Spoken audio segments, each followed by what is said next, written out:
On today's episode of Gathering the Kings, what would you say to that person listening right now and they're having all these doubts?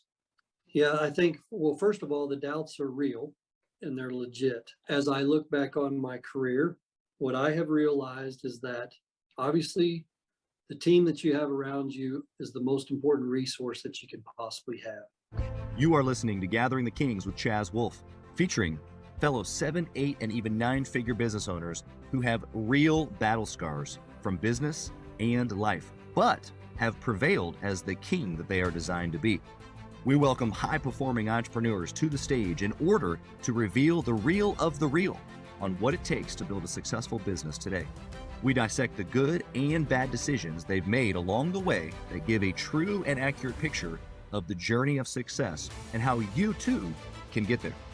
Through this dialogue, you will learn the value of growing your network and surrounding yourself with power players and kings like today's guest. Grab your pen and notebook because we're about to dive in. All right, everybody, I'm Chaz Wolfe, Gathering the Kings. King's Table today invites Justin Beedle to the stage. How you doing?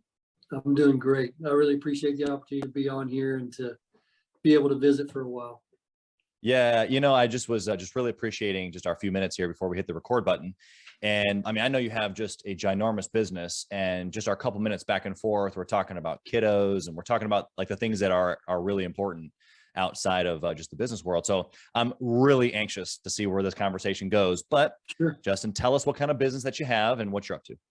Sure. Yeah. So I am majority owner of Patriot Development and Construction. I have 2 other partners that are involved with me on this business. We are a commercial general contractor. We basically build projects in every division of construction. We retail, office, financial, veterinary, medical, dental, a lot of retail, car washes, gas stations. And then we also have several hundred units of multifamily projects that we also do. Yeah. We're based out of the Dallas-Fort Worth area and pretty much do projects all over the state of Texas. Other than we generally have not done anything south of San Antonio. Okay. So, but pretty much veteran-owned commercial general contractor, and we have a large majority of our workforce that is also veteran. Incredible. We really try to hire veterans that are transitioning out of the military to be able to put them to work, and they have a lot of the intangibles that are hard to teach nowadays: a sense of urgency, the ability to make a decision, characteristics like that. So, but that's what we do. I love that. And of course, thank you for your service, for the service Sure. collectively from your team. I'm sure if you added up all of that, just that in itself, I'm sure would be a very impactful number across your entire organization. That'd be pretty cool to know. Yeah, no. Well, thank you for all of that. And, to have somebody like you, doing such large projects and in different industries, in different, I guess, skill sets across the commercial contracting space. Obviously you've attracted quite a bit of people to your team, and to be able to do it in that way, I think is really, really special. One of my close friends has spent 3 tours overseas in the Middle East. And when he came back, it was his own business, or in this case, construction, that helped him transition back into what you guys call a civilian life. Sure. And so it was an amazing opportunity for him. So it's incredible to know that you're facilitating that for many others. So yeah, no, we appreciate that, and we appreciate being able to help them out for sure. Yeah. Well, so you've been doing this for a while, and my first question is always the same to everybody. And it's, why are you still pushing? Because obviously you've got this certain level of success, but I would even say in addition to just a certain level of revenue and money success, you've been doing it for a long time now. So you've got the history, you've got the money, you've kind of got the whole thing. Why are you still doing it? Why are you still at it? That's a great question. And really the only way that I can answer that is I love what I do. I love what we do, and I love helping entrepreneurs. We really try to focus on entrepreneurs and first-time investors in the real estate market. The bulk of our business is design build, and design build is essentially, the majority of our clients will call and they'll say, "Hey guys, I've got a 2-acre tract of land in McKinney, Texas. I need you to tell me what I can do with it." And we will perform a site assessment. We'll put together, with some additional information, we'll put together a preliminary site plan and a rough budget. They can get qualification for financing. And then we handle the full design process and the permitting. And then we execute construction contracts as a separate contract to build it out for them. But I love helping individuals to do that. So whether it's an entrepreneur that is expanding their location and is taking on additional lease space that we can help build out, whether they are now building their second or their third location in a different city. And the ones that really mean a lot as well are mom and pops who have accumulated enough capital over the years to qualify for some type of a construction loan. We love walking them through that process. And I just get a lot of sense of enjoyment from doing that. And then also, as I mentioned, the first time individuals that are wanting to maybe invest in real estate, we have some programs that we put into place. If, you know, for instance, it's one of them is called the pick and place. So we've basically taken 3 multifamily elevations and you select what you want it to look like out of those 3. You select the unit mix and you select the interior design package and you find a piece of property and we put it on there for you. And it just takes all of that time and design away. So that's why I do it. Just love helping. Well, first, there's so many questions I have being a retail business owner and a real estate investor. You're tickling all my fancies over here, but to stay focused here for a second, I want to know, was that even back in the day when you got started, was that why, like part of the why? Was it helping the entrepreneur? Was it just helping others? Has that grown over time? That's grown over time because obviously in the beginning, it's a sense of survival, right? It's a sense of providing for my family's needs. And something that I've realized over the years is it doesn't matter what anyone says. No one cares more about you and your family than you do. Yeah. So you can go to work for a company and they can tell you that 100 times over, but in the end, I'm sorry, it comes down to number one when you're in that situation. So in the beginning, it was a matter of survival. I remember as a 4th grader, and this is going way back, obviously, as a 4th grader, my dad used to take us with a tractor and a 6-foot brush hog mower and drop us off at clients' houses to mow their pastures. Yep. As a 4th grader. And 10 years old. Yeah. And being able, and at that time we were making $15 an hour, which we might as well have been millionaires, right? Oh yeah. At that age. But mowing pastures, and I remember one specific experience where I had finished mowing a pasture, and that evening my parents took us to the local bike shop and I bought my own Diamondback Formula One BMX bike. And I could see the reward from the work that I put in and I just loved it. Yeah. And so, so I was hooked. The story there of you know, the little bit, the little bit of work for the bike eventually turned into taking care of your family. And now it's the purpose of helping entrepreneurs, and you have a staff of quite a few that I'm sure you're constantly thinking of taking care of them as well. But from an entrepreneur perspective, you know, you're getting to like get in on the project in the very like beginning stages of like, it's part of the dream. The dream is starting to come to fruition, like a lot of excitement in your stage of their project. Right. Yeah, absolutely. And if you think about it, if you're already running a business, you really don't have enough time to make sure that it's designed properly and still do everything that you're doing over here. So the build out process can be really stressful.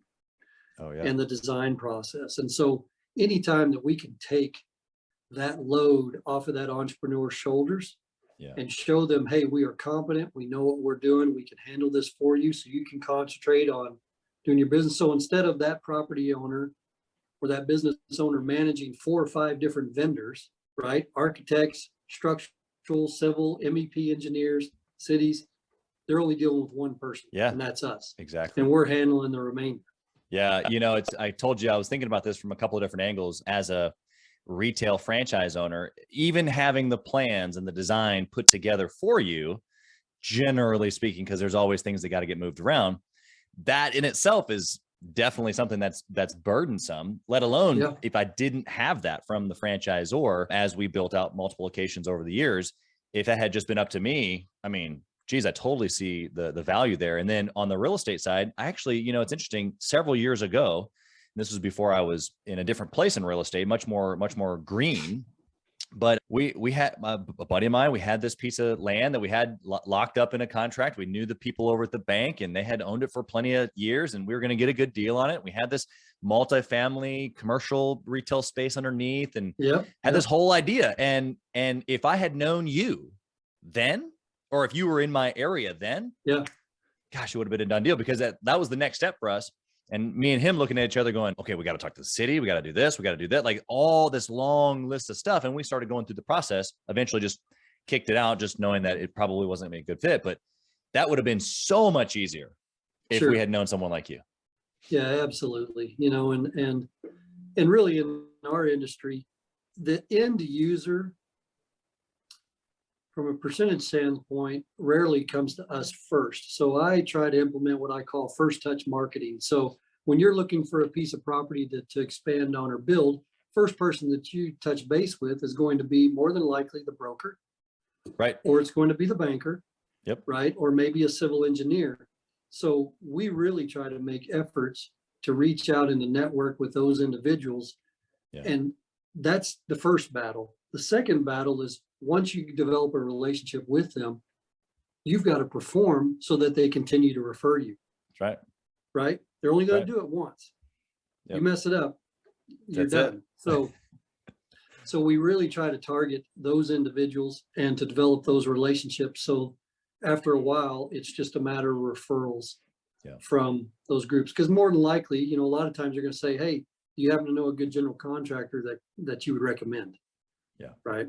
And so, it all starts with that initial connection, and you just happen to be able to do it all, which I love.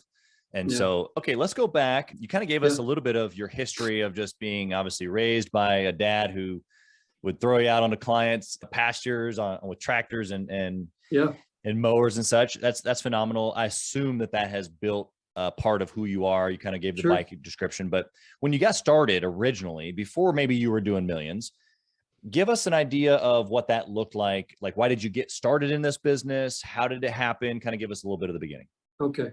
So originally how I got started in we'll call it the construction business, was newly married, attending University of North Texas. I was managing a feed store. Okay. And when I would check clients out at the register, multiple times a week, I would have individuals say, hey, do you know anybody that builds barns and does pipe fencing? And fencing. And at that time, I didn't have anyone that I could refer. And I was standing visiting with a horseshoer friend of mine at the time, Monty Clayton, good guy. And he said, well, Justin, why don't you do it? And I had never really even thought about that. And so I'd gone through FFA and learned how to weld in high school and all that type of stuff. And so I went straight home for meeting with him. And I printed off some flyers and I called it Ranch Hand Fencing and Barns. There you go. And I set them on the countertop. And the first week I had 7 calls.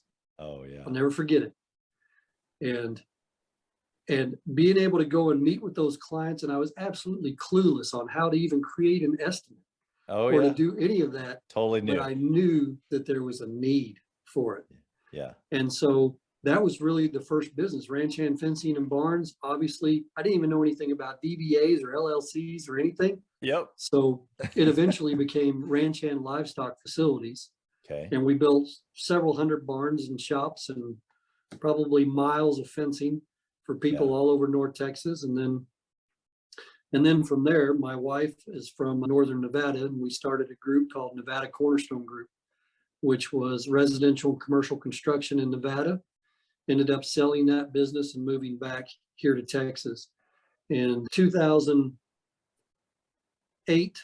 to 12, I was Aldi's construction manager for the state of Texas. So worked with a fantastic team, and we rolled out, I believe it was around 47 grocery stores throughout Dallas-Fort Worth.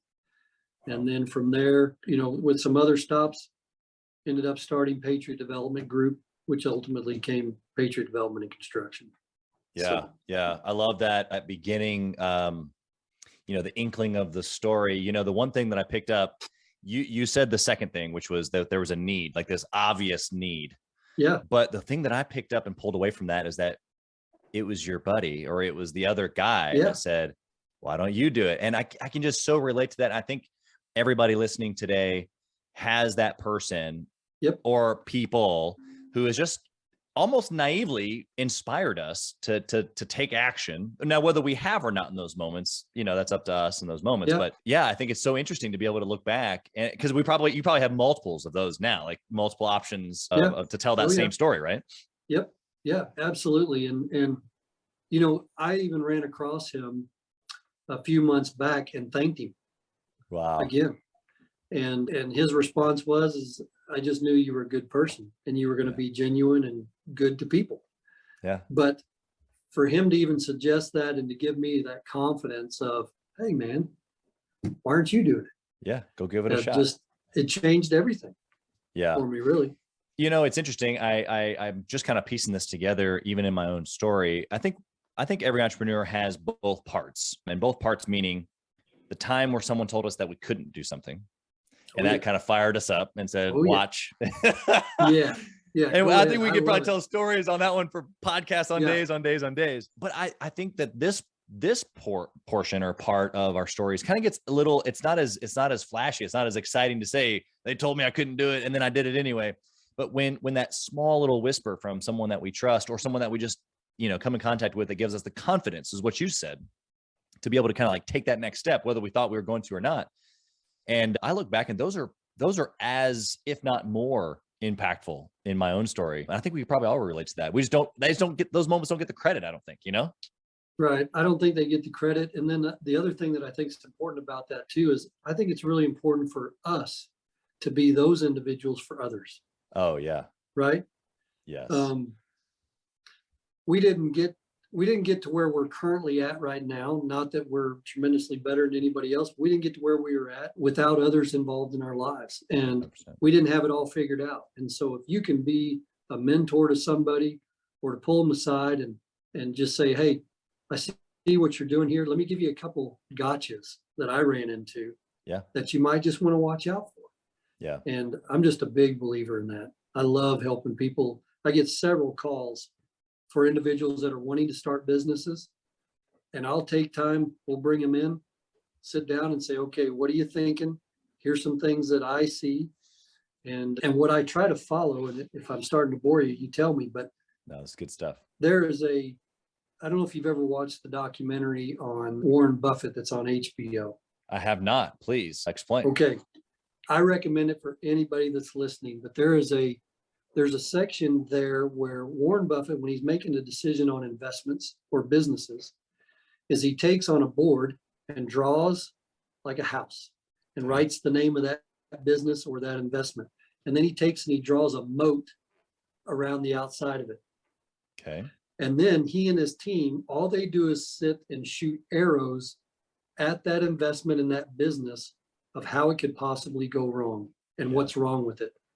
Then from those arrows and I know I'm paraphrasing, right? Totally. Then all you're doing is coming up with solutions for each one of those issues. Yeah. Right. I love that. And I've used that so many times throughout my career. Yeah. That's a great documentary to watch. Yeah. Such a great resource. And just even the mindset there of not negativity, but of, okay, what's the future hold? And let's just be honest about it. And then that way we can solve the problems ahead of time. Yeah. The one thing that you just said here that I want to encourage the listener from a perspective of mentorship, obviously, you sharing an hour of your time here today is a huge part of that. They're listening today. They're grabbing some of those things here from you. And we'll get to the good and bad decision of yours here in a minute. But what I want to encourage the listener to do right now is to take what they've got and turn around and give it to the next guy behind them even. Because everything that's being shared here, about mentorship, and even the fact that Justin's giving you not only just the ability to understand mentorship and receive, when you can turn around and give it. For me, every single time I've done that, I've grown, and I've grown usually more than when I try to get myself into a place where I'm receiving. I want to be able to give as much, if not even more than what I'm receiving. So I just want to encourage you to do that. So perfect transition here for us to go right into some mentorship from the man himself. Let's talk about a good decision that you've made inside your business as you've scaled it, that we can take note of here today and learn from you. You know, as I look back on my career, I've always had a leadership style of conciliatory, right? I want individuals around me, good people, that I can sit in a room and discuss different decisions that we want to make. Yeah. I don't have it all figured out. Most people don't have it all figured out. But if you bring good people who are smart around you, you can pretty much tackle any decision that you have. And the way I've always looked at it is, you know, from a business standpoint, if you look at a wheel, you got the hub in the middle, right? Which is typically how people form their businesses. You're the hub, and you have all these outside groups that are around that form the rim. Right. Well, in a sense, you don't own a business, you own a job, right? Yep. That hub leaves, that wheel falls apart. That's right. And so I've really tried to, throughout my career, create that wheel, but with good individuals all the way around that rim, and together we make that hub. And then that way, when I go on vacation or when we go do these things, the whole thing doesn't fall apart, right? And so one of the best decisions that I've always tried to make was just making sure that we just had really good people around us that are smart, hopefully smarter than I am, right? And that are willing to tell you the truth about things and not just yes to whatever idea you have. 100%. I mean, the notion of putting people around me, and then the analogy that you gave of the spoke is huge. It's a great word picture. How did you experience that knowledge? Like, how did you come to the place where you're like, okay, I got to have people around in order to have the rim, otherwise it falls apart? Was there something that happened, or circumstances, a story maybe that you can share? I think it was just realizing after a period of time, the pressure that came from owning a business and then leaving or wanting to separate yourself for a period of time, whether it's on vacation or whatever, and realizing that I couldn't do it. And couldn't do it because you were worried about things falling apart. And so I can't think of one particular experience where that has happened. It's really been more of a series of experiences where, and maybe I don't have a lot of talents. Maybe that's a talent that I have, right? That Sure. I've always been able to see the importance of having smart people around so that they can help shoulder some of the burden and bring them into the areas that they're really good at and let them run. Yeah. Do you think that comes from the military at all? I mean, that's kind of like how an operation works. Like, everybody kind of has their thing, right? Yeah, I think so. I mean, I think that's a good way to phrase it. You know, not everybody can be running the mission. Not everybody can be doing everything at once. And so it's just a way that I've just naturally been able to lead. Yeah, exactly. Well, I think, I mean, that's great that you've been able to press into that maybe natural skill set. What would you say to the person right now who, you know, they're listening, they know that they need to put good people? I mean, like Justin, I've heard it, I know, but it's so like, I can't find good people, or, you know, like if I hire them, you know, everything on the inside's a mess, they're just going to leave anyway. Or, you know, they just have all the scarcity around how much it's going to cost to have a good person. Like, what would you say to that person listening right now and they're having all these doubts? Yeah, I think, well, first of all, the doubts are real and they're legit. As I look back on my career, what I have realized is that obviously the team that you have around you is the most important resource that you could possibly have. And what I personally have learned is that you spend the bucks that you have to spend to get the best possible people that you can get at that time. Yeah. And a lot of times as entrepreneurs, and I know that a lot of people are cash strapped. I know that, you know, there's startup stages and things like that. But whatever you can muster to bring on the best possible people, and preferably somebody that's experienced, right, and knows what they're doing, that's the best route to go. Something else that as I look back, some advice that I would give for individuals that are forming new companies and trying to attract good individuals is to, one, you can promise things such as equity or bonuses or things like that. However, don't say anything that you're not willing to put in writing. Yeah. Right. So if you manage to find somebody that you want to bring on board, and in order to do that, you have to give them a portion of ownership or profit sharing or whatever it is, don't just verbalize that. Put Right. that in writing, because if you don't fulfill with that, you are going to breed nothing but resentment and animosity towards you, and that's going to go on down the road ahead of you many times. And so you might not have the cash up front, but if the individual believes in what you're doing and you've put in writing what you're going to do for that individual if they perform with you, then you can overcome a lot of the obstacles of maybe tremendously high salaries and things like that. Yeah. And I was going to kind of just transition that such great information onto, has that been something that you've done that's been a repeated success tool for you, which is find the person like the entrepreneur or the high level salesperson who wants a piece of the pie or a commission instead of just a big salary? Is that something that's helpful? Yeah. I mean, in the end, I'm a big believer in you're always just training your competition, right? And so when you have individuals within your organizations that are go-getters, are self-motivated, know what they're doing, there probably aren't too many things ahead of them that are preventing them from just going and doing it themselves, right? Sure. So you've got to take care of the people who are rock stars within your group or within your industry. Yeah. And sometimes by giving up little small portions, you're gaining significantly, right? Yeah. People get caught up on a 1, 2 to 5%, 3%, whatever it might be.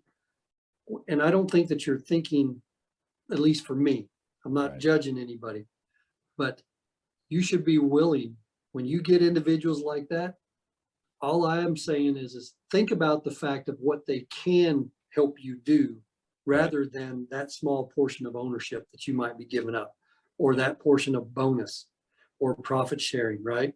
I mean, think big picture, not small picture. Not the here and now. I love that. Like you just said, not the here and now. It helps you build something for tomorrow.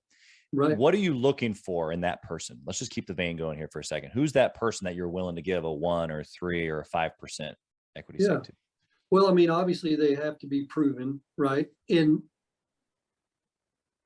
I think in many industries, but at least in our industry, my personal opinion is there are just certain people who can get it done, and there are certain people who can't, right? What I have tried to do in the past is when I come across an individual that just makes it happen, okay? That's a huge skill. And so I want to try, well, first of all, when we find individuals that can just make it happen and get it done, then that's one part of the equation. The other part of the equation is really looking at those individuals from a professional standpoint, right? Appearance, communication, both written and oral. Are they somebody that you want to represent as a partner of your business or a leader within your business? If you start to check the boxes of each one of those things, you need to seriously think about whether or not you're going to let that person go down the road and truthfully compete with you, because that's what they're going to do, right? So give them a reason to be there with you. And so that's what I've tried to do is when I come across individuals like that, I want them here. I want them with us. And the other partners that are involved with our group, they have the same exact opinion. We want them here. So yeah, I think that you're spot on. And I think even for that side, for that person, they're possibly capable of doing it themselves. But we all know that they're going to run into a bunch of bumps in the road trying to do it themselves, even if they are going to be good at it and be a potential threat or competition. So you're actually, by combining forces, not only are you protecting yourself, I like to think of it as giving them an opportunity to kind of bypass some of the things, some of the mistakes, some of the early bumps. And it really is a win-win if it's the right person. Yeah, absolutely. I mean, and frankly, you hope that you're coming across individuals that are grateful for that experience that you're already going to teach them. Right. Right. And sometimes you find those individuals and sometimes you don't, and they go down the road and they bump their head a little bit. And more times than not, they come back and they say, hey, man, I had really it good. appreciate it. Yeah. I appreciated my time with you and just the things that you taught me. But, Yeah. So That's yeah. right. That's right. And I think that that's kind of a marker, I haven't realized that until, some of the maybe more recent years, but even folks that worked on different teams of ours years ago, they come back and even just the fact that they didn't want to come right back, it's just like, oh man, I they left thinking something was going to be different or better. And obviously even in the retail space, it's just difficult. The opportunity is only so big there for folks, but when they've gone, I've had a few where they go and they've grown some skill sets and they come back, not only appreciating what they had once before, but now they're seasoned a little bit. And so they've made themselves even more valuable. So thinking of a couple best case folks. scenario. Best case scenario, they've learned something that you didn't know and they're bringing it back to you. Yeah, exactly. So, but the only reason they're coming back, to your point, is because you spent the time. You were just doing the right things that we should have been doing as employers, as people, mentors, all of that, just being genuine. Yeah. And having the opportunity of, in this industry, there's turnover, right? And I mean it 100%.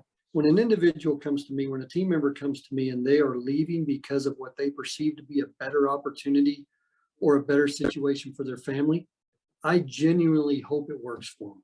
Right. I really want it to work for them.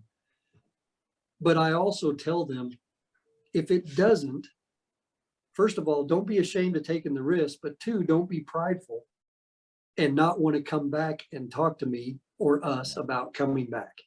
Yeah. Right. Yep. Because you 100%. Admire the wanting to get ahead. Just sometimes maybe it's the same situation where the individual promised all kinds of things. They get there, it doesn't materialize, and they realize, that's not where I want to be.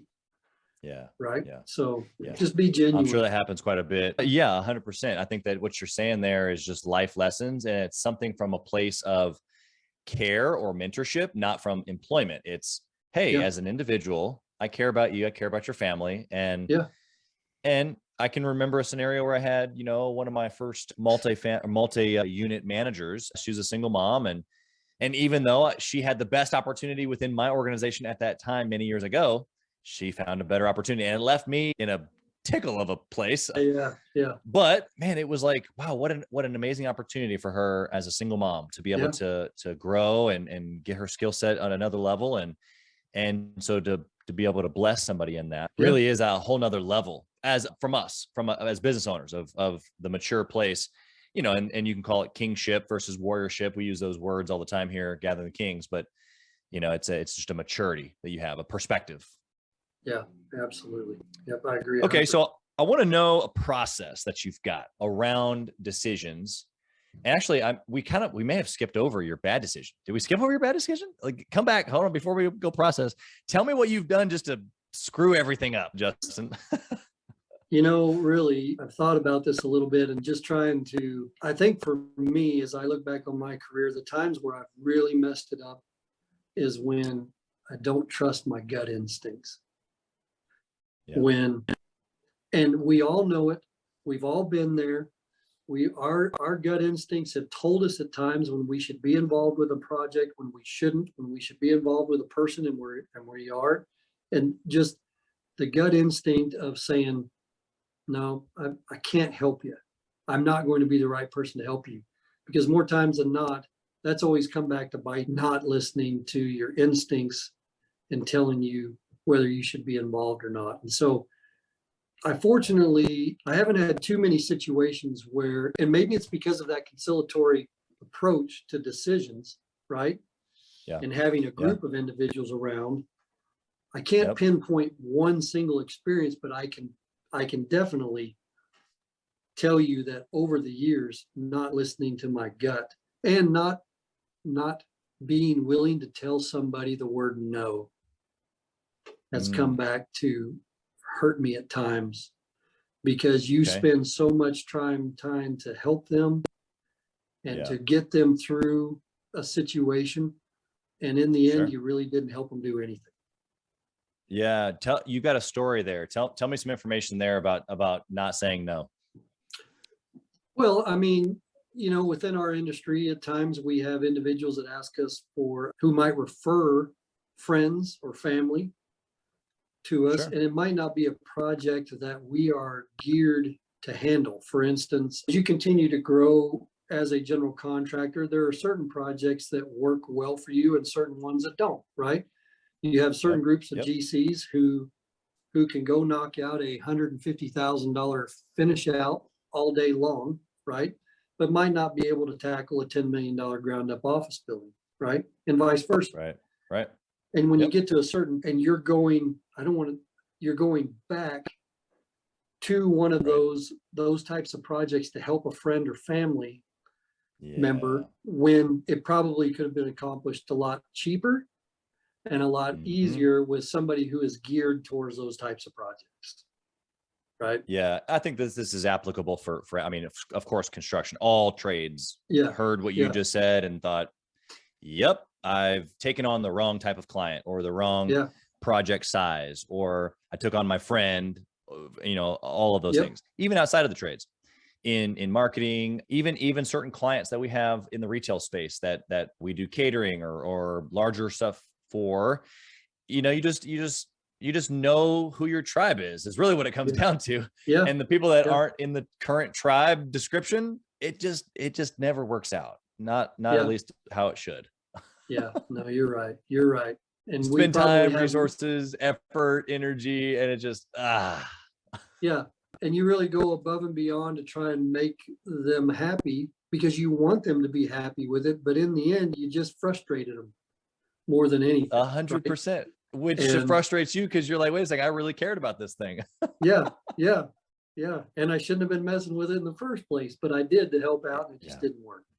So exactly. Yeah, it really is. And I've heard it before, but as just a slow down moment for the listener again. You hopefully you wrote all that down, but I'm gonna give you another 15 seconds here to write it down again, which is you just got to know what it is that you're looking for, because it's when you're a little unclear that you'll take something on when you're not super like right here. This is where I'm at. Like, this is my lane. And when it's not that clear, which means you're convicted about it, that's when you waver a little bit, which is just, it never turns out right. And so I think I got so many experiences running through my brain, but I think we can all relate to that terrible scenario. So outside of the spoked example that you gave about how kind of you like process decisions, anything that comes to your mind when it comes to like any disciplines that you exert or any process that you have around decision making?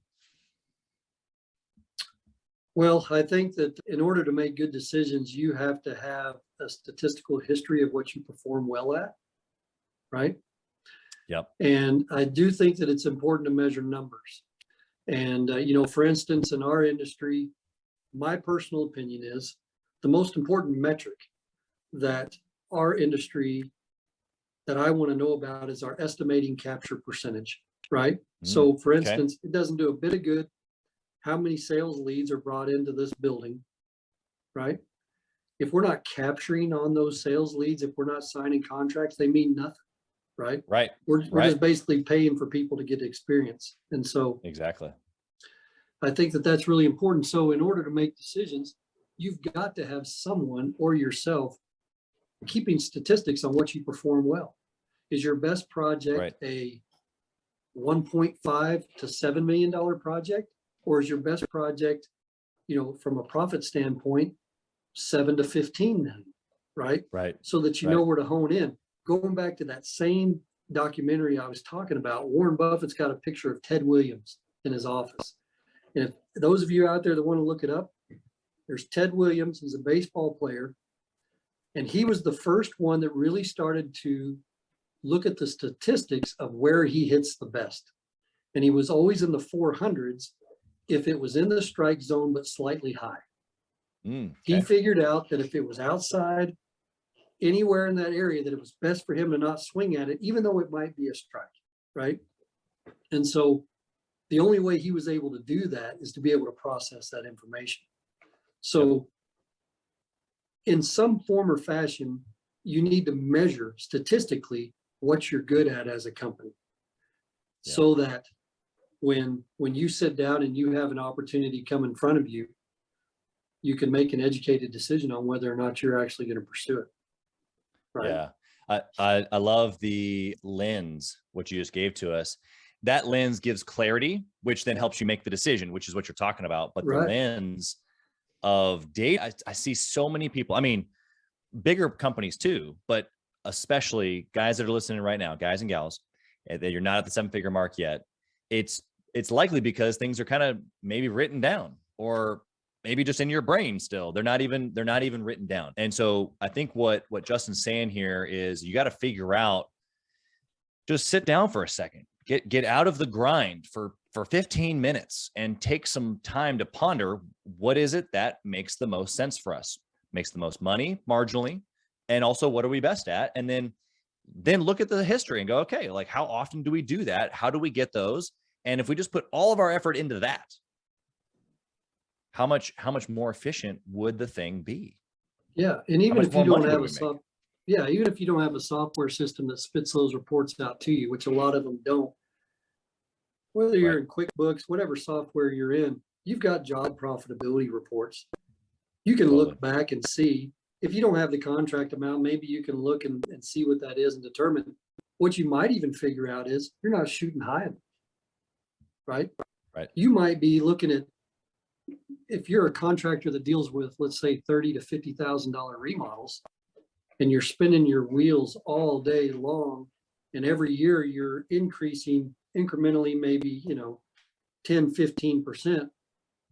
Well, maybe you need to start looking at bigger projects to get where you need to be, right? Yep. You might be good at where you're at, but maybe you need to stretch it a little bit. Yeah, that's right. And start it really makes you, exactly. It helps you make the decision and move the projects in the way that you want to go, or the revenue in either or. So it's funny, you dwindled your metric down to 1 for us here, even before I asked. I don't know if you knew this, but it's one of my top questions here is dwindle the business all the way down to 1 metric. And so for you, it's this capture rate. And so how can someone who maybe doesn't have the software, or who maybe doesn't even know how many leads that they're getting versus how many they're closing, like how do you start with this metric that you've given to us?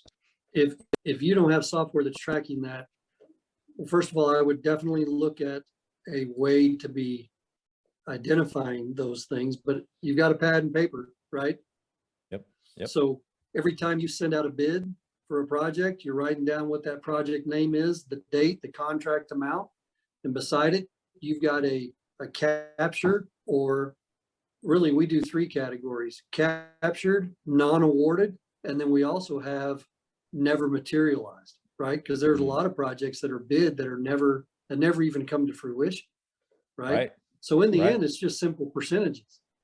After a period of time, hey, I bid 50 projects this year and I captured 25% of them.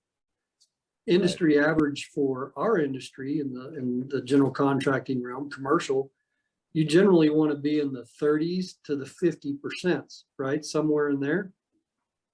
If you're above that, you might be too cheap, right? Right.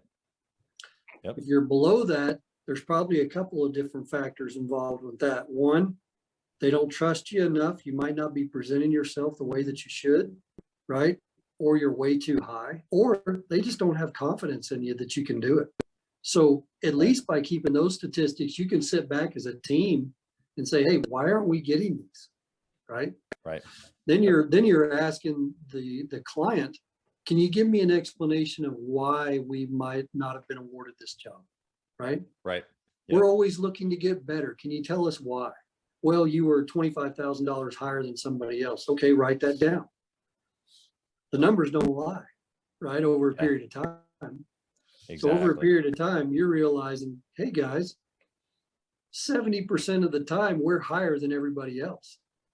Why is that? Yeah.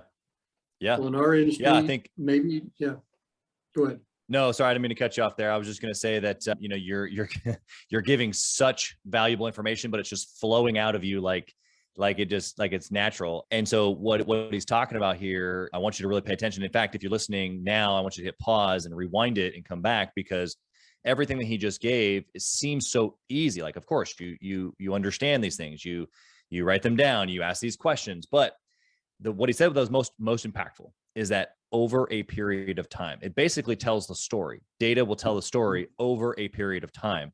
And so number one, you got to let the period of time happen, but you got to make sure that you're tracking the data in that period of time so that you can look back and be able to understand the story that the data is telling you. So I wanted to make sure that they understood that. I've got a couple more questions here before we wrap up, Justin. This is just so good. Enjoyed it. Good. Okay. So my question to you around networking and mastermind groups: do you spend time networking with other entrepreneurs, or do you mastermind with any other entrepreneurs?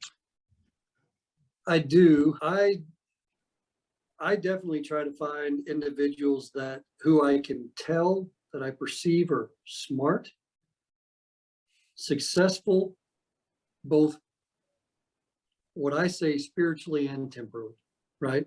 I believe that they go hand in hand, right? Yeah. So I find individuals that I respect, and then take them golfing, take them to lunch, whatever it might be, just bounce ideas off. We have set up an advisory board within our company, right? So for those that might be contemplating that's valuable input, right? Yeah. Look towards where are the risks within your industry, whether it's legal, compliance, right? Whatever it might be, marketing. Find individuals that you really respect, set up a board, and then come to them every quarter, every 6 months, present what you're doing and get their input on what you're doing, right? Yeah. Sometimes you're so involved, you just can't see the forest for the trees. But it's amazing sometimes when you put that information in front of board members and they smack you on the forehead and say, "What are you doing?" That's right. That's right. Why are you doing this? You're opening yourself up for liability here, or are you guys not seeing the numbers I'm seeing, that you're not very profitable, or whatever it might be? But the board approach has worked out fantastic throughout my career. Yeah. I love the idea of the board. In fact, we didn't start out with this, with Gathering the Kings, as far as this idea, but as the mastermind groups, specifically the 7-figure and 8-figure group, has grown, that's been more of the language. It's this group of 15, 20, 25 other owners that are in a high level thinking, but in different industries. I can come to the table, I can bring my issues, I can bring what's working, what's not, and then I can get this feedback. Just like what you just said, you just happen to have your own, which is just this incredible opportunity to have a board of directors of people that, they're in the grind, or they're in the building, they're in the leadership, they're doing the thing that you're doing, Yeah, absolutely. It's just really, really valuable input from outside individuals, but find that trusted friend or two that's successful, like I said, spiritually and temporally, and bounce ideas off of them. Ask them how they handle it in their industry. Most industries are similar, right? When it comes to the core of it. That's right. So find out how they approach something. The other thing is, when you're running into issues, it might not be something that you have to solve, right? Look outside of your industry for a third party group that might do it significantly better, so you can concentrate on something else, right? That's right. Try and figure out, hey, do I even need to be messing with this? And if you don't, try and sub it out to somebody else, to another group, and let them handle it so you can focus on something else.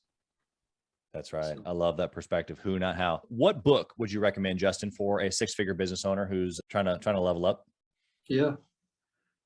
Well, I know I mentioned it earlier, but Your Next 5 Moves is a fantastic book. I have read that multiple times, and I've taken a lot of notes in that, and I've looked back on different decisions that I've made that I could have done differently. Yeah. And that's just a book that I've always really enjoyed. And having said that, is my personal opinion is we challenge ourselves as an ownership group that we need to be involved, and all of our team members, in continuing education. It's not an option whether or not you participate in a course or not. Okay. Right.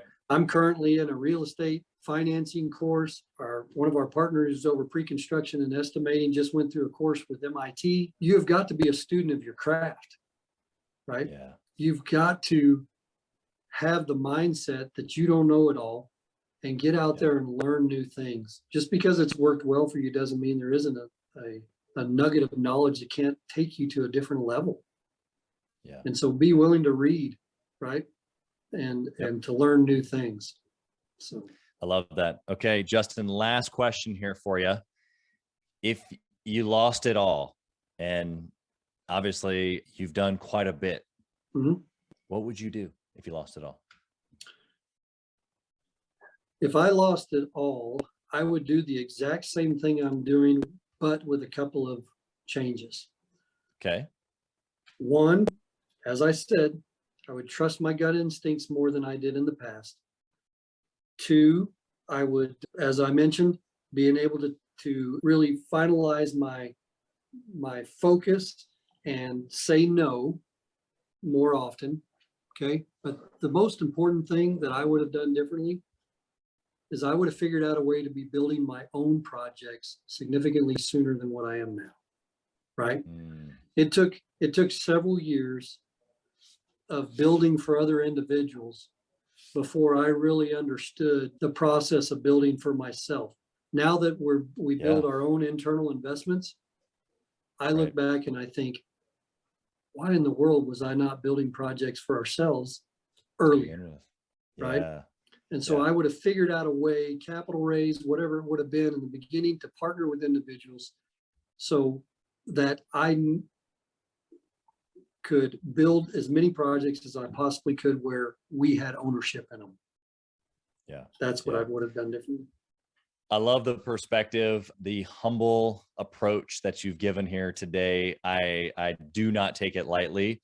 How can a listener who wants to connect with you, they want to find you, they want to reach out to you, how can they find you? Yeah, absolutely. So obviously they can go to our website, which is patriotdevelopment.com. Our office number is 940-230-2900. My email address is on our website. I don't hide behind anything. None of us do. Our emails are right there for you to send information. You can also send emails at info@patriotdevelopment.com. If you're interested in building a project and you want somebody to walk that process through the city for you and the design, we'd love to hear from you. And then, obviously once you call the office here, they'll pass that information on to myself or one of the other group, and we'll personally come and sit down with you and go through whatever project that you have. And we'll give you the good and the bad, the red flags, right, that you need to look at. I love doing site assessments. So if you've got a project that you're wanting to do, we'll sit down, we'll look at that, setbacks, easements, floodplains, utility locations, all of that. And we'll be able to tell you, yeah, I think it's doable, or yeah, you ought to run. You ought to run from that one. So that's how you get in touch with it. Yeah, you've given us so much, not only opportunity to connect, but I mean, I think if people go back and listen to this one 7 times over, they probably wouldn't have gotten it all. So you've given us value from decades of experience, hundreds of millions of dollars of business. And so I just am so appreciative of everything that you've done here today. We wish you nothing but success in all that you're up to. Chaz, I really appreciate the opportunity to be on here. And yeah, I would love to answer any questions that you have or anyone else has. I'm here to help. Thank you for listening to Gathering the Kings today. I hope that you were able to pull out a few nuggets to go apply into your business right away. More importantly, though, I hope that you're realizing that it takes more to be successful than just being by yourself, doing it all on your own, carrying the weight all by yourself. What I have realized, not only in my own journey from multiple businesses and multiple different industries, and now interviewing literally over 200 or 300 other very successful 7, 8, and 9-figure business owners, is that it's tough to do it alone. And so Gathering the Kings literally exists to bring together successful entrepreneurs. In fact, we are putting together 1,000 kings, specifically who are grateful but not done. We're intentionally assembling kings who fight tooth and nail for their business, family, and communities. And here's what we believe, that in the pursuit of excellence in those areas, that it ignites within us the responsibility to govern power and forge a lasting legacy. So if that relates and resonates with you, and you know that you need people around you, sharp, qualified, other very successful business owners, I want you to go to gatheringthekings.com. I want you to take a look at what we're doing and see if it makes sense for you to be part of our pursuit to 1,000 kings. Talk soon.